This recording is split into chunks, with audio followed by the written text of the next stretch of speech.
Hello everyone, मैं हूं शिवम द्विवेदी और आप देख रहे हैं अपना पसंदीदा चैनल ज्ञानोदय गुरुजी।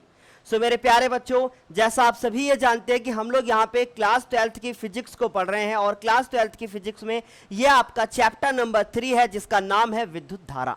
आज हम लोग इसमें ये लेक्चर नंबर 15 करने वाले हैं और इस लेक्चर नंबर 15 में आज हम लोग देखेंगे किरचॉफ के नियम पर आधारित एक ऐसा न्यूमेरिकल जो आपके एग्जाम में बार बार पूछा जा चुका है। ये न्यूमेरिकल अगर आपने नहीं लगाया तो समझो फिर किरचॉफ के नियम पर कोई प्रश्न लगाया ही नहीं, क्योंकि इसके बिना सब कुछ अधूरा ही है। ये ऐसा एक प्रश्न होगा जो आपके एग्जाम में बार बार पूछा जा चुका है और ये प्रश्न आपके एग्जाम के लिए बहुत इंपॉर्टेंट भी है। अगर आप देने जा रहे हैं बोर्ड एग्जाम तो इस क्वेश्चन को आप लोग जरूर जरूर जरूर लगाइएगा, क्योंकि ये क्वेश्चन पूरे 5 नंबर का आपके पेपर में आएगा। चलिए फिर आज हम लोग बिना देर के हुए इस क्वेश्चन को शुरू करते हैं और इसकी जड़ से लेकर इसके तने से, पत्तियों से होते हुए इसके फूल तक पहुंचते हैं। ठीक है, तो बायोलॉजी की भाषा में जैसा बोलते हैं। चलिए शुरू करते हैं, देर नहीं करते हैं अब। ठीक है, तो आप लोग जानते हैं कि यहाँ पे नोट्स वगैरह भी सब कुछ मिलता है। अब ना ये सबसे पहले जो ये आपको सर्किट डायग्राम यहाँ दिख रहा है, इसको हम यहाँ पे बनाना स्टार्ट करेंगे और बनाने के बाद फिर हम आपको बताएंगे कि इसको करना कैसे है। चलिए शुरू करते हैं फिर हम लोग बिना देर के हुए। बच्चों, इस तरीके का ये डायग्राम यहाँ पे दिया हुआ है, जरा ध्यान से देखिएगा। ठीक है, इस तरीके का ये डायग्राम जो मैं यहाँ बना रहा हूँ ऐसे दिया हुआ है बच्चों। ठीक है, इस तरीके के क्वेश्चन आपने 10th क्लास में भी किए हुए हैं, लेकिन ये 10th क्लास जैसा प्रश्न नहीं है, ये उससे अलग है और ये बार बार बोर्ड एग्जाम में आता भी है बच्चों। तो इसलिए इसको छोड़ना नहीं है और इसको अंत तक करना है मेरे प्यारे बच्चों। ठीक, यहाँ पे एक बैटरी लगी हुई है और जो कि कितने वोल्ट की है, ये 10 वोल्ट की बैटरी है। ये विद्युत वाहक बल हो जाएगा इसका। यहाँ पे 10 ओम का ये प्रतिरोध है बच्चों, ये 10 ओम का वैद्युत प्रतिरोध है। यहाँ पर जो प्रतिरोध है बच्चों वो कितना है, देखो 10 ओम का, 5 ओम, 5 ओम और 10 ओम। ठीक है, तो ये 10 ओम का वैद्युत प्रतिरोध है यहाँ पे, और यहाँ पर है 5 ओम का वैद्युत प्रतिरोध, यहाँ पर है 5 ओम का वैद्युत प्रतिरोध और यहाँ पे है 10 ओम का वैद्युत प्रतिरोध।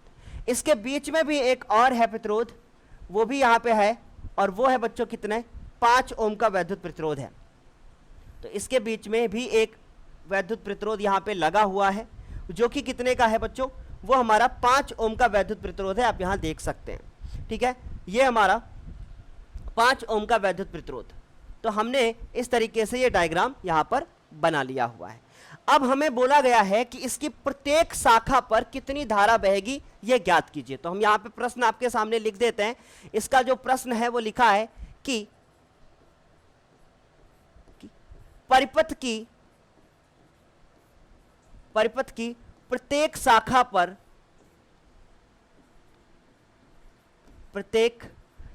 पर देखिए, मैं जब तक थोड़ा सही नहीं हो जाता मैं थोड़े छोटे वीडियो दूंगा बच्चों। ठीक है, प्रत्येक शाखा पर क्या ज्ञात करना है बच्चों, धारा ज्ञात करनी है। ठीक है, लेकिन आने वाले 2 लेक्चर में हम लोग पूरा ये चैप्टर फिनिश कर लेंगे, मतलब 17 लेक्चर में इसका ये जो पूरा चैप्टर है वो फिनिश हो जाएगा। अब जरा ध्यान से देखना बच्चों, ये हमें परिपथ दिया हुआ है। हम लोग मान लेते हैं कि यहाँ पे हमारे पास A पॉइंट है, यहाँ पे हमारे पास जो पॉइंट है वो B है, उसके बाद ये जो है वो C है और यहाँ पे जो है वो D है, और उसके बाद यहाँ पे E है और यहाँ पे हमारे पास क्या है, F है। इस तरीके से हमारा ये दिया हुआ है बच्चों। ठीक है, तो कितने दिए हुए हैं, A B C D E और F। इस क्वेश्चन को अगर हम ध्यान से देखें तो इसमें भी A B C D दिया हुआ है, E और F दिया हुआ है। तो बिल्कुल वैसा ही है जैसा मैंने किया है, बस एक थोड़ा सा डिफरेंस है। यहाँ पे अकॉर्डिंग टू क्वेश्चन E और F हमारे चेंज है। यहाँ पे E लिख लीजिए और यहाँ पर हमारे पास F दिया हुआ है। चलिए इसमें हम लोग गेम अपना स्टार्ट करते हैं और समझने के लिए कोशिश करते हैं कि आखिर क्या करना है। ठीक है, मैं थोड़ा पेन को मोटा करता हूं और समझना स्टार्ट करता हूं बच्चों। ठीक है, बस थोड़ा सा इंतजार। चलो, मान लो इस परिपथ से हमारी जो यहां से धारा निकलती है वो कितनी निकलती है बच्चों, आई धारा यहां से निकलना शुरू करती है। आई धारा जब यहां से निकलना शुरू करेगी तो इस 10 ओम के पास जाएगी, यहां पर पहुंचेगी बच्चों, तब भी हमारी आई धारा ही होगी। इस A पॉइंट पे जब धारा पहुंचेगी तब भी धारा हमारी I ही होगी, लेकिन A पॉइंट पे जाने के बाद यहाँ पे धारा जो है वो अब बदल जाएगी। मैंने लिख दिया कि यहाँ पे धारा हमारी I1 होगी और इसके बाद ये धारा इस तरीके से यहाँ पे जा रही है। बहुत अच्छे से मेरी बात को समझना। ये धारा जब इस बी पॉइंट पे पहुंचेगी तो ये फिर से जो है वो परेशान हो जाएगी और सोचेगी अब मैं क्या करूं। लेकिन उससे पहले इस 5 ओम के पास हम लोग धारा को ज्ञात करते हैं। जब ये धारा यहां पे पहुंचेगी तो आई होगी, आई के बाद ये I1 उधर जाएगी तो इसके पास कितनी जाएगी, इसके पास जो धारा जाएगी वो I में से I1 को घटाने के बाद जाएगी। तो हम लोग इसमें से माइनस कर देंगे तो यहां पे जो धारा बहकर जाएगी वो बह के जाएगी बच्चों कितनी, I में से I1 को माइनस करने के बाद। उम्मीद है आपको समझ में आ रहा होगा। ठीक है, I में से हम लोग I1 को माइनस कर देंगे। अब उसके बाद मैंने ये मान लिया कि यहां पे जो धारा बह के जा रही है वो हमारी I2 जा रही है।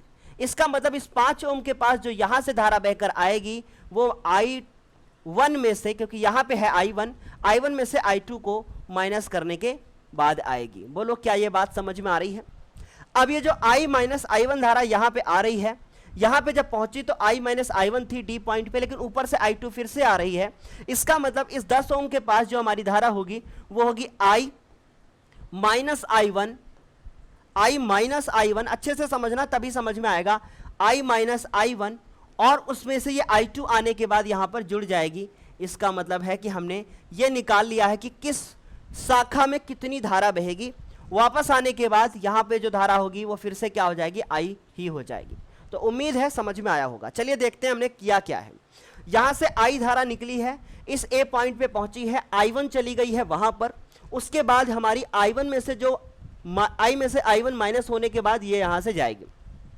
यहां पे जब B पॉइंट पे I1 धारा पहुंची तो वो 2 हिस्सों में फिर से बट गई। I2 नीचे आ गई तो उधर कितनी जाएगी, I1 में से I2 माइनस कर दोगे वो वाली धारा जाएगी। C पॉइंट पे जो धारा आएगी उधर से आ रही है और जो इधर से जा रही है। लेकिन अब बात यह है कि D पॉइंट पे कितनी धारा है। ये इधर से I1 माइनस I2 पहुंची, ऊपर से I2 आ रही है, तो ये दोनों जब यहां मिलेंगी तो I2 भी इसमें जुड़ जाएगी और वो उधर जाके चली जाएगी। अब जरा हम ध्यान से देखें, इधर से ये धारा आ रही है, इधर से आ रही है। अब C पॉइंट पे हम देखते हैं कितनी धारा है। देखो ऊपर से आ रही है I1 माइनस I2 और इधर से जा रही है बच्चों कितनी, I माइनस I1 और प्लस का I2। अब आप खुद ही देख लो, I2 से I2 कट जाएगा, I1 से I1 कट जाएगा, हमारे पास I भी बचेगा और इसीलिए हमारी इस वाली शाखा में जो धारा बहकर नीचे आएगी वो I ही होगी, वापस इसी बैटरी से वापस चली जाएगी। उम्मीद है कि इतना समझ में आया होगा। अब यहाँ पे इस क्वेश्चन में यहाँ पॉजिटिव टर्मिनल है और ये निगेटिव टर्मिनल है। बोलो क्या इतनी बात आपको अच्छे से समझ में आई? उम्मीद है आपको बहुत अच्छे से समझ में आया होगा। तो हम लोग इसको हल करते हैं और उसके बाद यहां लिखते हैं क्या है। अब अच्छे से समझना, यहां पे हमने लूप माने हुए हैं, तो हम लोग सबसे पहले लिखेंगे कि लूप, अब 1 मिनट इंतजार, ठीक है। हम यहां लिखेंगे कि लूप, कौन से लूप में? पहले हम लोग A B D A loop में चलते हैं और हम चलेंगे कैसे, ऐसे, ये बच्चों लूप। तो A B D A, तो हमने लिखा लूप A B D और A। हम ऐसे ही क्यों चल रहे हैं? आप चाहें तो इस तीर का निशान उल्टा भी बना सकते हैं, वैसे भी प्रश्न हो जाएगा, लेकिन अभी हम जैसे कर रहे हैं आप वैसे ही करो, ठीक है। तो हमने लिखा कि इस लूप में अगर हम देखें तो कोई भी विद्युत वाहक बल नहीं है, केवल और केवल धाराएं हैं और प्रतिरोध है। उनको हम लोगों को आपस में किरचॉफ के द्वितीय नियम से हल करना है। देखो सबसे पहले हम यहां से समझते हैं, ये धारा की यहां से स्टार्ट करते हैं, ऐसे आ रहे हैं, यहां से आ रहे हैं, देखो। लेकिन डी पॉइंट पे पहुंचने के बाद ये हमारी उल्टा हो गई। तो हमने क्या किया, इस लूप को जब ऐसे घुमाया तो I1 के पास 10 ओम है, तो इसका मतलब है कि 10 ओम के पास I1 धारा है, I2 के पास 5 ओम है। और अगर हम इसको ध्यान से देखें तो ये ऐसे ही जाके ऐसे आ रही है, तो यहां से यहां तक धारा एक दिशा में है और यहां से उल्टी दिशा में है।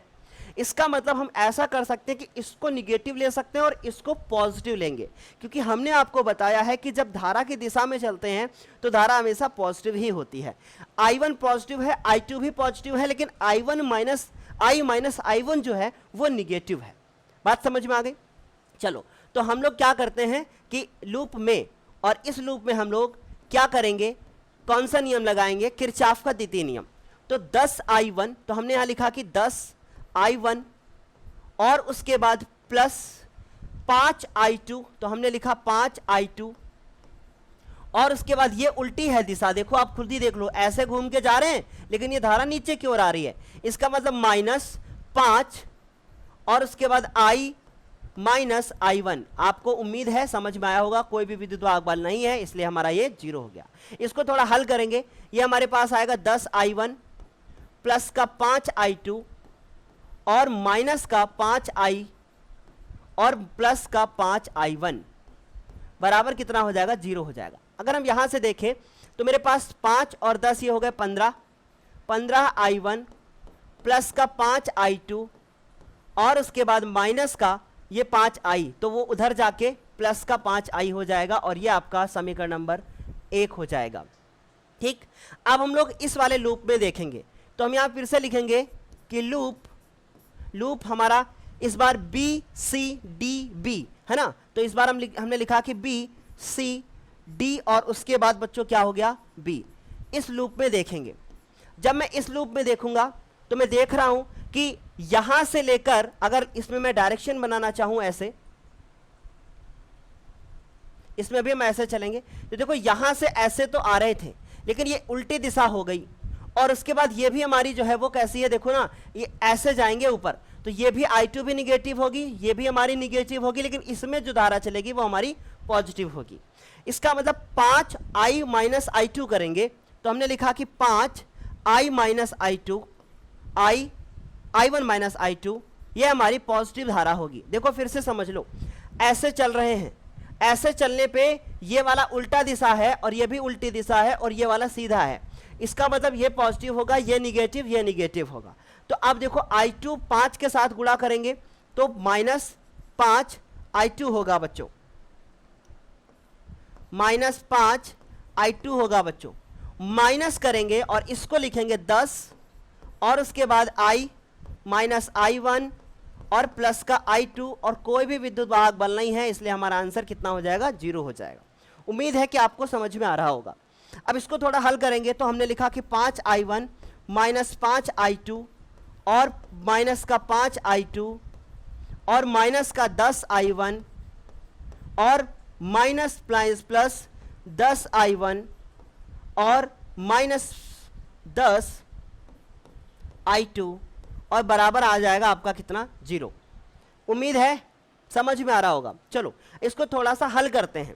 हमने लिखा 5I1 और यहाँ पे 10I1, माइनस के 5I1 बचेंगे, ठीक है। या फिर हम इसको देखें ना तो हमारे पास ये, एक सेकंड वेट, हमने ये इसको लिखा, फिर इसको लिखा, फिर इसको लिखा, 10I, ओके वेट, इसीलिए मैंने सोचा कि ये क्या हो गया, ये यहाँ से मुझसे मिस्टेक हुआ, इसको नहीं करना है, ठीक। ये 10I हो गया। तो अभी देखो बच्चों, 5I1 और उसके बाद 10I1, ये 5 और 10 मिलके हो जाएंगे 15I1, ठीक। माइनस के, और उसके बाद देखो 5I2 माइनस के 10I2 और माइनस के 10I2 माइनस के 20I2 और 10I उधर जाएगा तो ये पॉजिटिव हो जाएगा। बोलो क्या है, समझ में आया आप लोगों को? उम्मीद है समझ में आया होगा। देखो इसमें ना कुछ कॉमन है, अगर हम देखें तो इसमें कुछ कॉमन है, और कॉमन जो है हमारा है वो कितना है, यहां से अगर हम कॉमन लेंगे तो 5 आएगा, 5 कॉमन लेंगे तो मेरे पास हो जाएगा 3I1 माइनस 4I2 और उसके बाद हमारा जो 5 कॉमन आया है इसके नीचे जाएगा और मेरा आएगा 2I, और ये हमारा समीकरण नंबर कितना हो जाएगा, 2 हो जाएगा। इसी तरीके से अगर हम इसको देखें तो इसमें भी 5 कॉमन है, अगर हम लोग यहां से 5 कॉमन लेंगे तो यहां बचेगा 3, तो यहां बचेगा कितना, 3 बचेगा बच्चों। आई बात समझ में? यहां से कॉमन लिया तो यहां पर बचेगा जो 1, तो उसको हमें लिखना नहीं है, ठीक। और वो जो 5 नीचे भेजा है तो यहां जाके ये इधर ऐसे हो जाएगा, तो ये हमारे पास ये इक्वेशन बन जाएगी। बोलो क्या ये और ये इक्वेशन आप लोगों को समझ में आई? उम्मीद है कि इतना तो समझ में आया ही होगा। अब हमारे पास ये इक्वेशन मिला और ये इक्वेशन मिला, 2 इक्वेशन हो गए हैं। अब इन दोनों इक्वेशन को, ये हमारे पास 3I1 I2 है और ये I है, अगर मैं इस इक्वेशन को 2 से गुणा कर दूं तो I जो है वो खत्म हो जाएगा। अगर 2 से गुणा कर दूं तो I खत्म हो जाएगा। तो मैं लिखूंगा, इसको थोड़ा छोटा करते हैं, देखो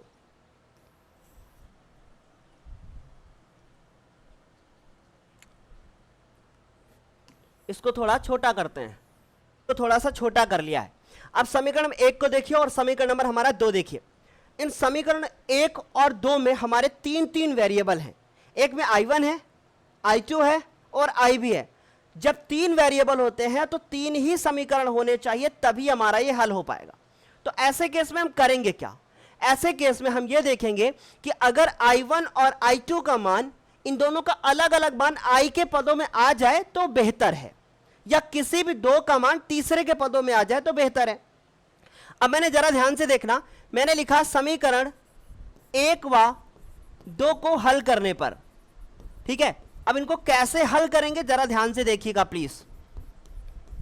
हमने लिखा समीकरण नंबर 1, इसमें लिखा है 3I1 और इसमें भी लिखा हुआ है 3I1। इसको देखिए, इसको देखिए, इस 3I1 में और ये 3I1 दोनों को अगर मैं घटा दूं तो ये दोनों माइनस हो जाएंगे। इसका मतलब है कि ये दोनों कट जाएंगे। तो फिर होगा क्या मेरे पास, जरा ध्यान से देखिएगा, 3I1 प्लस का I2 बराबर होगा मेरे पास I, फिर होगा मेरे पास 3I1 माइनस का 4I2 और बराबर का होगा मेरे पास 2I। अगर इन दोनों को मैं घटा देता हूं तो ये कट जाएंगे बच्चों। फिर यहां से मेरे पास आएगा 5I2 बराबर कितना हो जाएगा, माइनस का बचेगा बच्चों, I में से 2I माइनस होगा I। तो यहां से बचेगा मेरे पास कि I2 बराबर I1/5। ये मेरा बच्चों यहां से बचेगा कि I2 का मान आएगा बच्चों, I2 का वैल्यू कितना आ जाएगा, I1 माइनस I/5। तो मैं यहां लिख दूंगा कि मेरा जो I2 का वैल्यू आया है वो कितना आया है बच्चों, -I/5। बोलो इतना समझ में आया? ये आपका समीकरण नंबर कितना हो जाएगा, 3 हो जाएगा। अब इसको देखिए, इसको देखिए, अगर मैं इसको 4 से गुणा कर दूं और तब हल करूं तो फिर से देखिए क्या होगा। अगर मैं इसको 4 से गुणा करूं तो 12I1, फिर उसके बाद प्लस का 12I2 और उसके बाद 12I, ठीक है। और उसके बाद इसको नीचे से लिखना शुरू कर दीजिए, 3I1 माइनस का, एक सेकेंड, मैं कितने से गुणा कर रहा हूं इसको बच्चों, एक सेकेंड,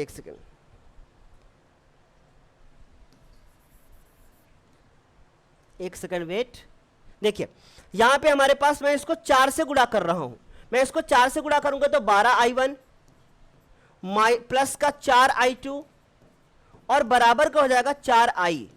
फिर इसको लिखूंगा मैं तो 3I1, उसके बाद माइनस का 4I2 और बराबर बच्चों कितना, 2I।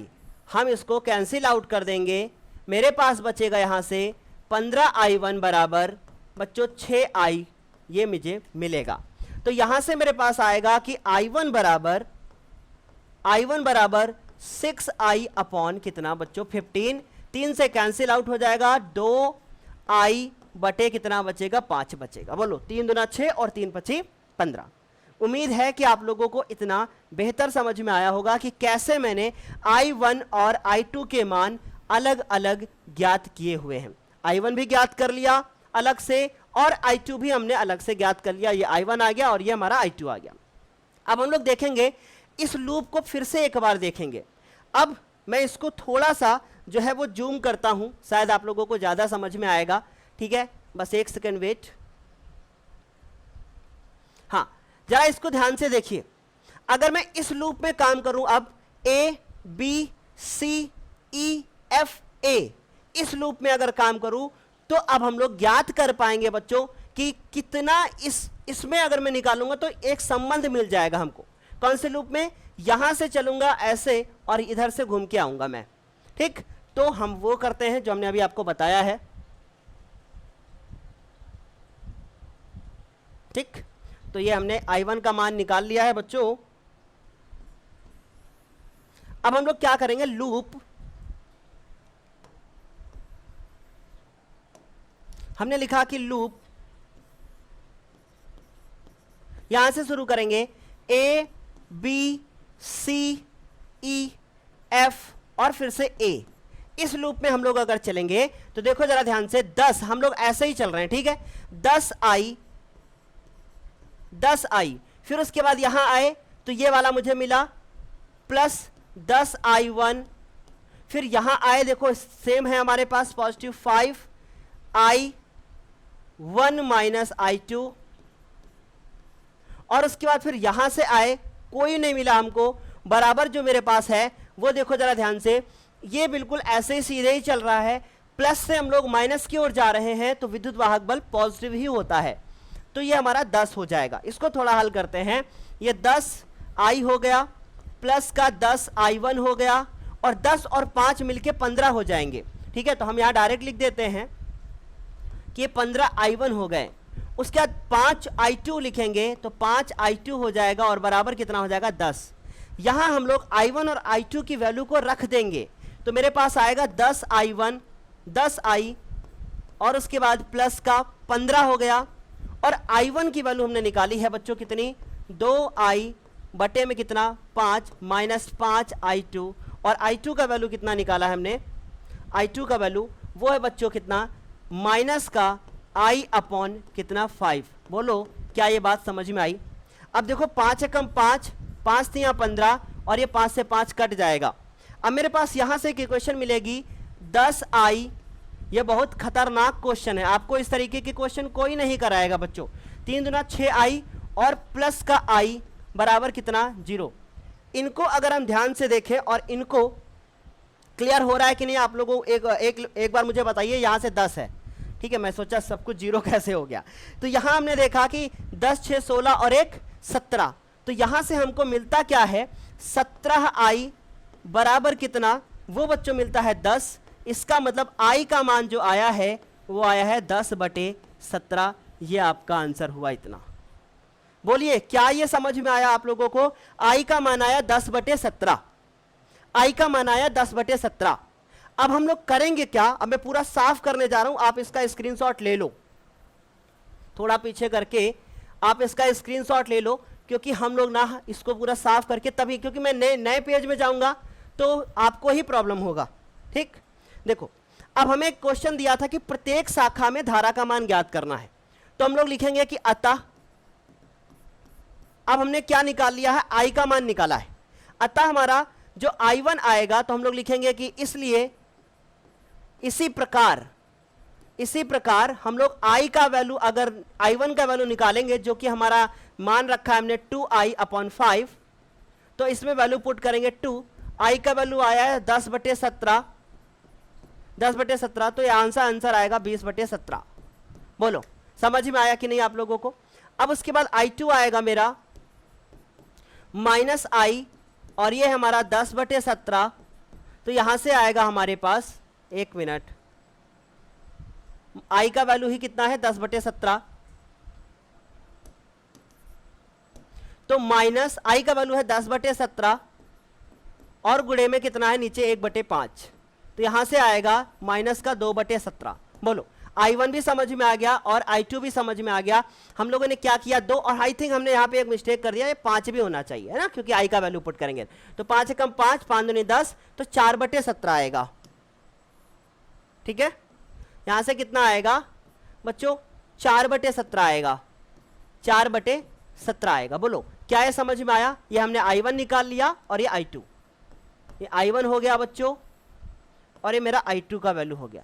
इन दोनों वैल्यू को, जो i1 और i2 की वैल्यू मैंने निकाली है, अब प्रत्येक शाखा पर आपको निकालना है। तो हम लोग कैसे निकालेंगे, AB पर धारा, AB पर धारा। अब बोलो AB पे कितनी धारा बह रही है, AB पर कितनी धारा बह रही है i1, तो i1 के मान को रख देना है यहां पे। ठीक, फिर उसके बाद हमें निकालना है BC पर धारा, तो हम लिखेंगे BC पे धारा i माइनस i2, उन दोनों को आपस में घटा देना। फिर आप उसके बाद CD पे धारा i माइनस i1 और i2, इस पे धारा निकल आएगी। ठीक, BD पे धारा निकल आएगी i2। फिर उसके बाद AD पे धारा i माइनस i1। बस सारे आप ऐसे ही स्टेप लिखते हुए चले जाओगे और आंसर ना कमेंट सेक्शन में आप बताओगे। कैसा लगा है आज का वीडियो, आपको एक कमेंट सेक्शन में बताना है। और अभी तक आपने हमारे टेलीग्राम चैनल को ज्वाइन नहीं किया है तो ज्वाइन कर लीजिएगा। आज के सेशन में मैंने ये क्वेश्चन आपको बहुत ज़्यादा डीप में जाके डिस्कस करके दिया हुआ है। तो आज के लिए फिर इतना ही, तब तक के लिए बाय बाय, टेक केयर और थैंक यू सो मच।